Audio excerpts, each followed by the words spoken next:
everybody, welcome to my kitchen. I'm Sarah Ann Vale. Today we're making hummus from scratch. The first thing we're gonna take care of is our chickpeas. In this bowl, I have 1 cup of dried chickpeas.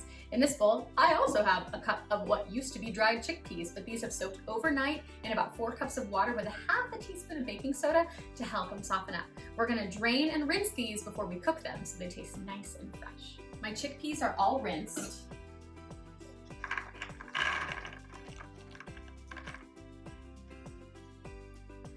I'm gonna add 1 teaspoon of sea salt and another half teaspoon of baking soda just to help them get nice and tender as we cook them. I'm gonna fill this pan with water, like 6 to 8 cups, because chickpeas soak up a lot of water.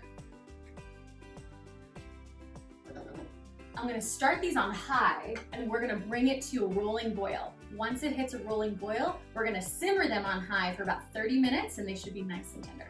Just so you know, if you use a canned garbanzo bean, save the water. When you whip it up, it makes a great substitute for egg in baking. It's called aquafaba. Our garbanzo beans have been cooking for about 30 minutes. We're gonna drain them off so we can make our hummus. Look how pretty these are. These are nice and tender. They mush. You'll also see some of the little skins have fallen off. That's okay. If you want, you can pick them out now before we blend everything up. I like to leave them in. I like that little bit of extra fiber and a little bit of extra texture. Now we're gonna prepare everything else to blend into our hummus. I'm gonna add 3 cloves of garlic. These are huge. Twins! 2 cloves in 1. Nice thing about this is we're blending everything in the food processor, so we don't need to chop our garlic. I did chop off the little ends because they're a little woody. I want them to look like this. I'm gonna add the juice of 2 lemons. Give them a roll.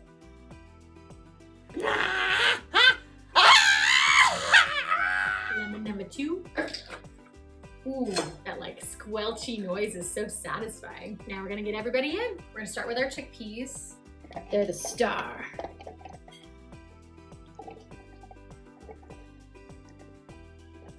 Garbanzo beans are high in plant-based protein and fiber. These little legumes will keep you strong and regular. Throw our garlic in.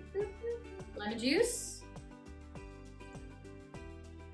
1 more half teaspoon of salt. We seasoned our chickpeas once they were cooking, so they're gonna be seasoned from the inside out. We want a little bit more salt to season our lemon and garlic, all of our other ingredients as well. I'm gonna add 1/3 of a cup of tahini. We'll make an itsy bitsy teeny weeny batch of hummus with tahini. A really good hummus actually doesn't need extra olive oil in it. If you wanted to add a little more or a little less tahini, that's totally fine. Just to give a little bit of extra color and to add richness to our chickpeas, I'm gonna add a half teaspoon of turmeric. Turmeric gives it a gorgeous, vibrant yellow color, and turmeric is a great anti-inflammatory ingredient. It's yummy and good for you. And most yellow mustards that you see in the store, those beautiful bright yellow mustards, are actually colored with turmeric. So it's a great natural food coloring too. To top this off, I'm gonna do a roasted red bell pepper hummus. I'm gonna throw a whole roasted red bell pepper in there, and we're gonna use the same water that our bell peppers have been soaking in just to give a little bit of moisture and blend it all up. Cover up. Now we're gonna pulse to get everything incorporated, and then once everything's kind of mixed together, we're gonna blend it.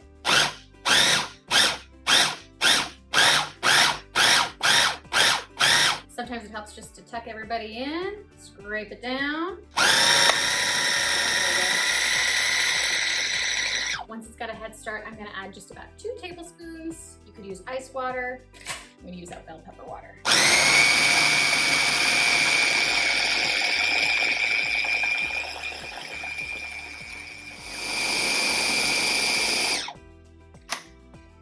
Look at that. Time to taste. It's so rich, and there's no olive oil in here. It's all about the chickpeas.